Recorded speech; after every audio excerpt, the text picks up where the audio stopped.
All right, guys, it's Kyle, and I'm here with Anthony. So, Today, we're going to talk about dating as a skill set. I see a lot of people that just think that dating is just kind of like a phenomena that happens, just kind of random, or the worst, it's kind of like the horoscope, like, oh, my moon is in Jupiter, so this month I'm going to be lucky in dating, okay? For me, this is very confusing. I think for all men, this is kind of like a really annoying way to look at dating because we want to be in control, we want to take charge, and we don't want it to be like this unpredictable process. So I broke it down to 5 skills that are gonna help you take control of your dating life. First one is emotional intelligence. Second one is communication skills. Third one is networking. Fourth one is attractiveness. And fifth one is personal finance.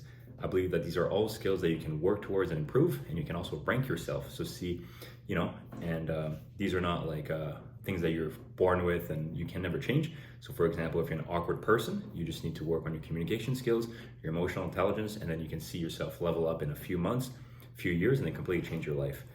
So yeah, for me actually, I did a lot of pickup growing up. So like that's literally practicing approaching girls in the mall or at the club or whatever. Me and Anthony did it a few times. And yeah, I'm sure what was your experience of that? Did you see that like at the start it was a bit harder, and then the more you did it, it got a bit easier, or how would you put it?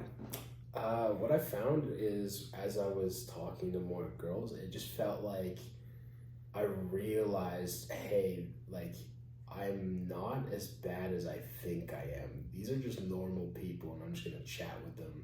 Totally. And if they like me, cool. If not, no worries. And then you just move on to the next person. It's actually really cool and refreshing because a lot of times you like think, and it's scary. But as you start to get better at it, you start to develop these skills of just understanding that they're just normal people, and you just gotta talk to them and flirt with them a little, and maybe you'll get the number, maybe you'll go out with them. Dude, 100%. A lot of guys like, well, I was scared of women for a long time, and still am a little bit because biology and a bunch of stuff, and women force you to confront yourself. But fundamentally, you're just meeting another person and then kind of doing it almost like a sales pitch. If it works, that's a beautiful time, a lot of fun times. If it doesn't work, no big deal, okay? And actually, that's the first skill, emotional intelligence. A lot of guys, they take it personally when they get rejected. Either they get like sad and like kind of like miserable, or they get like angry, like fuck that bitch, both of these reactions are kind of like a lack of emotional intelligence. Because if you knew how to, something like actually the growth mindset is probably a great principle.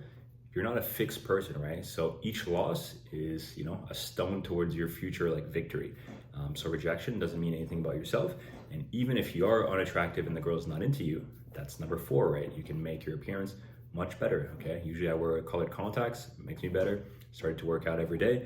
There's a lot of stuff that you can do to make your appearance better that maybe in regular society we don't really talk about, okay? It's kind of like a taboo subject, especially for men. For women, it's obviously a lot more common to, put on makeup and dress up or whatever. But personal appearance for men, like most guys I think can put up like 2 or 3 points and make themselves look more attractive.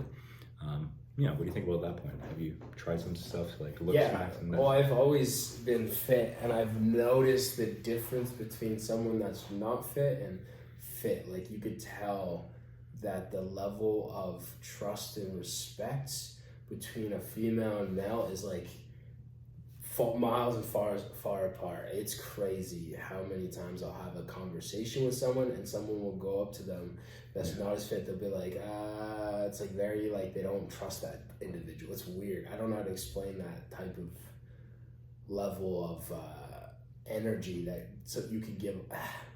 Okay. Yeah. No, it's perfect. Yeah. I was gonna say there's a level of confidence and energy that you give off. Dude, it's true, bro. We're just biological creatures, and that's one of my weaknesses. I've always been a skinny guy, so I'm trying to put some time in the gym, get that leveled up.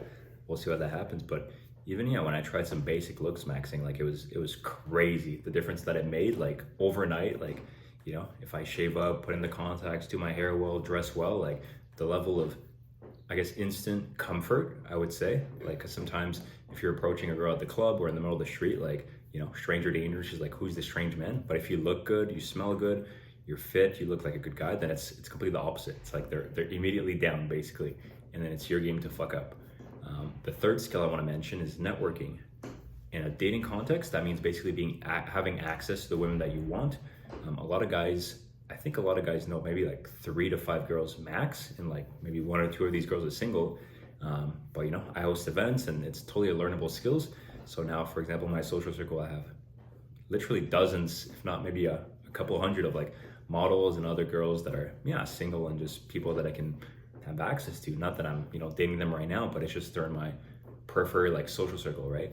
And most guys really don't have that, and it's kind of a shame. I didn't used to have that before, and it makes such a big difference to just be able to go to events with these girls, do stuff. Like some of them are working in my business now, some of them come to my photo shoots, and some of them come to my dinners when I was doing the dining club events. Like, we're meant to be tribal creatures, and in your tribe, hopefully, you have your good boys, but hopefully you want to have some attractive, cool women in your life. Yeah.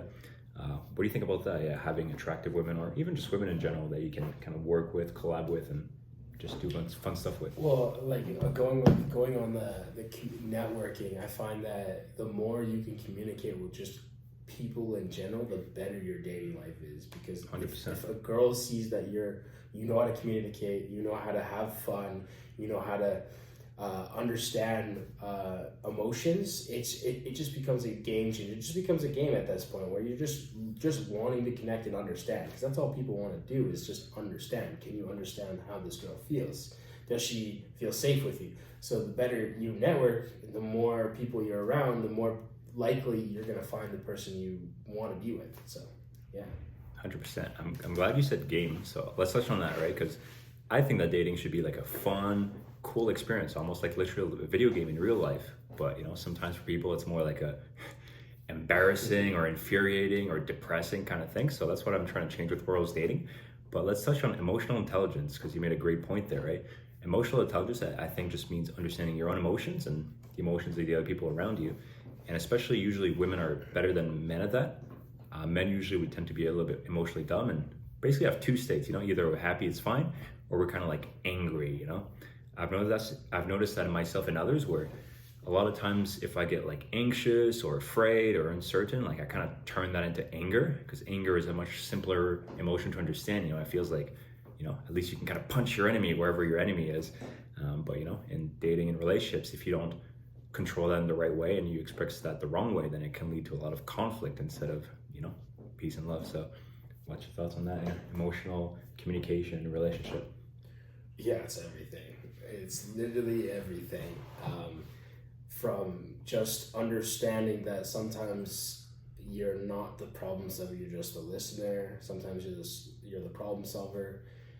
Other times you're just looking to just make sure that you connect at a higher level than just saying, "Hey, how are you doing?" And you're like, "I'm good." It's beyond that. It's understanding what she needs in that moment, what the other person needs, and how you can provide value or how you can connect with them better. Yeah. Yeah, and women are famous for like, the wanting men to be psychic and like knowing how they feel. But yeah, if you kind of put some effort into it, maybe you literally read some books on emotions and stuff like that, then you're gonna be able to connect with women a lot better. Like the more I get emotionally intelligent, the more I'm able to meet and collaborate with women both romantically and also in the communities that I have. And sometimes I fuck up, like recently one of my communities I kind of like flipped out for no reason, got angry, and it was mostly my fault, my subconscious of what I was dealing with and my lack of emotional intelligence. So I'm still learning in that process, but the more I learn, the more I guess pleasant and fun this kind of thing is.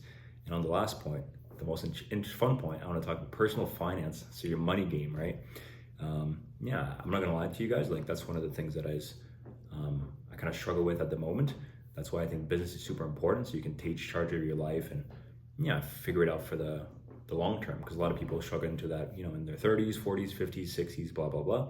But being a man of abundance, I think it's huge when it comes to dating, because, well, a lot of what the value that a man has to offer is kind of like the provision, right? The security, the bringing the bacon to the table, right? Even just that part, the security part, but also the fun stuff, dating's supposed to be fun. You want to take your girls on nice dinners, on cool adventures, you want to travel with her, be able to take her to cool events. And if you don't have that, like, I think it's kind of not a waste of time, but like you might as well stay home and grind, okay? Some people have different opinions, but I just don't think the idea of the couple struggling together to make it, like, that personally doesn't appeal to me. I had that with an ex-girlfriend before, and it was not that glamorous, it was a bunch of struggle and like led to a bunch of fights. So I think having a money game situation is so fucking important as a man when you're dating. What would you say to that? I would say finances, like as a whole, it just gives you a level of freedom and confidence. obviously there's like other things that you could work on, emotional intelligence, communication, all that type of stuff. But when you have the finances to really do what you want and have access, like you said, abundance to feel and know that like you're good, there's just another level of energy that comes across when you're talking to the other sex or friends. You just more calmer, the energies feels good. You don't have, you could take care of your family's good, take care of your friends. You know that having finances like is not everything, but it is everything at the end of the day. Dude, it's at least 80%. I had a friend with benefit one time when I was in Toronto, and it was like she had a good job at the time. She was a veterinarian or whatever, and then sometimes like she would buy me food and drinks and stuff. Some guys brag about that on TikTok. Getting the girl to buy you shit, but it's like it was not in like a cool way. It was like, oh, like if she doesn't pay for it, we can't go out type shit. So I don't recommend that at all. The other way is much more pleasant. I've had the other times where I was up and then just treating my girls to like a bunch of stuff, and it felt so good. To be the man in abundance, taking care of your women. Yeah, that's the 5 pillars of the dating game, in my opinion. If you master these 5 things, your life in dating is going to become a lot more controllable, a lot more predictable, and you're going to feel in charge of your dating life. Yeah. Any last words? No, that's pretty much it. Yeah, it's pretty solid. Fuck yeah. All right. Stay tuned, guys, for more.